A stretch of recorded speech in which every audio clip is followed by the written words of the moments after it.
सब हिंदुत्व नजरिया जो है, जो मोदी हुकूमत ने एक नजरिए के तहत हुकूमत की है, उसे परवान चढ़ाने की कोशिश की पूरे भारत के अंदर।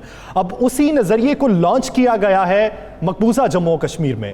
ये जो वहां पे एक्ट नया नाफिज किया गया, कानून को तब्दील किया गया, तो उसके तहत भारत को मजीद आगे बढ़कर कौन से इकदामात उठाने होंगे, अभी तक की इत्तलात क्या है कि कौन से इकदामात उठाए जा रहे हैं उनकी जानिब से, और उन इकदामात का जवाब कश्मीरी किस तरीके से देने के लिए पुरज़्म? देखें, भारत ने रियासत जो कर सकता था वो कर दिया। कश्मीरों के घर जलाए, कश्मीरी ख़वातीन की असमत ज़री की, कश्मीरी नौजवानों को कत्ल किया गया, कश्मीरी बच्चों को माजूर बना दिया गया, कश्मीरियों से उनकी जायदादें छीन ली गई, कश्मीरियों को घरों के अंदर पाबंद सलासल कर दिया गया। मगर ये सब कुछ इंतहा होती है, किसी चीज़ की आखिरी हद होती है। इसके बाद भी वो उस तहरीक को नहीं रोक सके। आज भी कश्मीर के लोग पाकिस्तान का परचम लहरा रहे हैं। आज भी कश्मीर के गली मोहल्लों से आज़ादी की आवाज़ें आ रही हैं। आज भी इन्होंने कई घरों को मस्मार किया है, कई घरों को जलाया है, 3 ख़वातीन की लाशें मिली हैं। इन तमाम हालात के बावजूद भी, इन तमाम वाक़यात के बावजूद भी वहाँ पे आज़ादी की तहरीक कम नहीं हो सकी। भारत इससे आगे जो कर सकता है वो कर ले।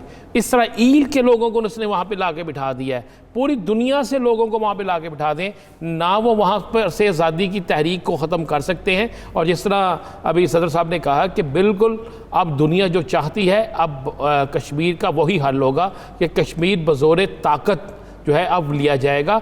क्योंकि अगर आप भारत को ये कहें कि कोई इंटरनेशनल प्रेशर डाल के आप भारत से कुछ ले सकते हैं, तो ऐसा मुमकिन नहीं है।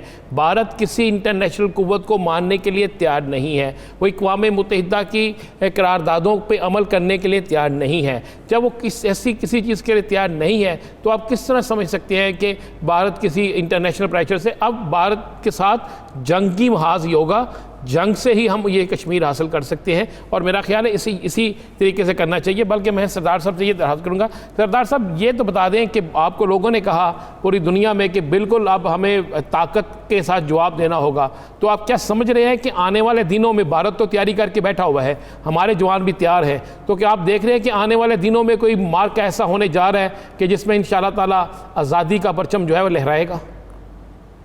देखिए, 2 इम्कानात हैं। एक तो ये है कि जंग का खतरा मंडरा रहा है, क्योंकि भारतीय जनता पार्टी के लीडर, राष्ट्रीय स्वयं सेवक संघ के लीडर और उनकी मिलिट्री कमांड जो है आए दिन पाकिस्तान को और आज़ाद कश्मीर को धमकियाँ देते रहते हैं। तो इसलिए, और ये भी वो कहते हैं, ये इशारे करते हैं कि जी हम जंग के लिए तैयार हैं, जंग करने वाले हैं, जंग करेंगे और पाकिस्तान को नुकसान पहुँचाएंगे।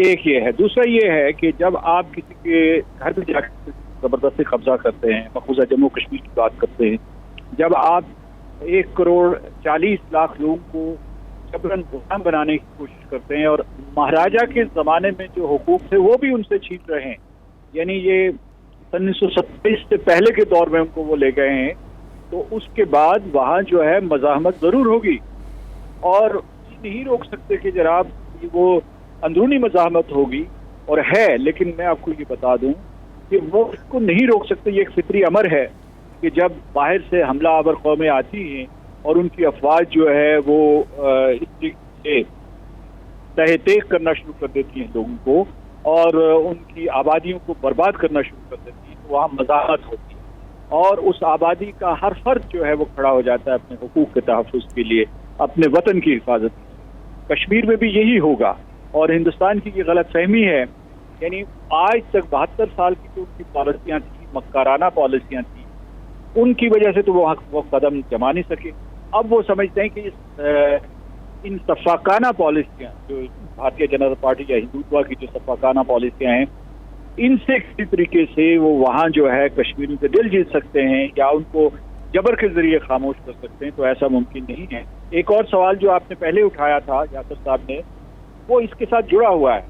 यानी हिंदुस्तान ने न सिर्फ कश्मीर के ऊपर जुल्म किया बल्कि अपनी मुसलमान आबादी के खिलाफ भी ऐलान जंग कर दिया है। और जो कश्मीर पहले जो है, ये कोविड-19 से पहले की बात ये है कि जो पहले कश्मीर था, फिर पूरे का पूरा हिंदुस्तान, हर शहर कश्मीर बन गया। जो नारा पहले कश्मीर में बुलंद होता था वो हर हिंदुस्तान के तर्ज में बुलंद होना शुरू हो गया। تو ابھی یہ ہو گیا ہے، یعنی یہ چیلنج جو ہے مسلمانوں کے لیے بھی ہے، پاکستان کے لوگوں کے لیے بھی ہے، امت مسلمہ کے لیے بھی ہے، عالمی برادری کے لیے بھی ہے جو امت مسلمہ سے باہر ہیں، کہ فاشزم سر اٹھا رہا ہے اور یہ ایک نیا چیلنج ہے۔ یہ اس طرح کا فاشزم ہے، ہندوتوا، جو یہ مذہبی برتری پہ یقین رکھتا ہے۔ سردار